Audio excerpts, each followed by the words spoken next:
Hello everyone, welcome to St Mary's Churchyard. Today is Saturday 9th of April, the day before Palm Sunday, when we'll be blessing the palm crosses in church and celebrating, commemorating maybe just as good a word, Jesus' arrival on that famous donkey into Jerusalem. Holy Week begins tomorrow, and the route that Jesus took from Jericho, one of the lowest points in Palestine, was a long and dusty climb from there up to the top of Mount of Olives, where he and his followers could see Jerusalem across the deep valley beyond them. And you could say it was quite a well stage managed entrance, really. Jesus obviously arranged to have this young donkey to ride on. Unusual to come in, usually pilgrims came in on foot.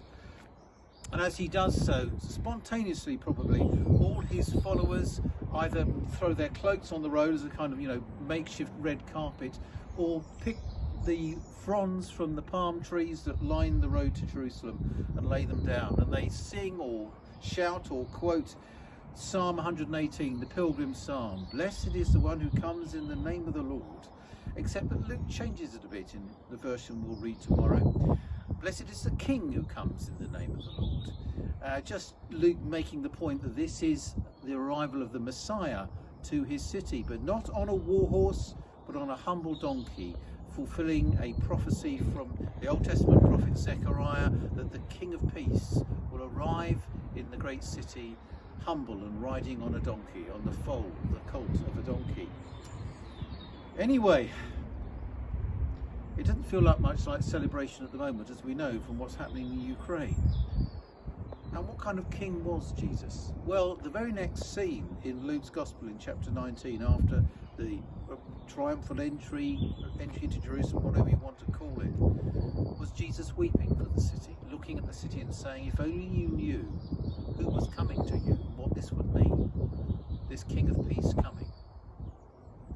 But you would not listen.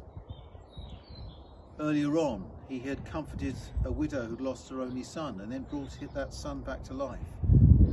At the end of the week, women will weep for Jesus as he walks carrying his cross to Golgotha, the hill outside Jerusalem where he will be crucified.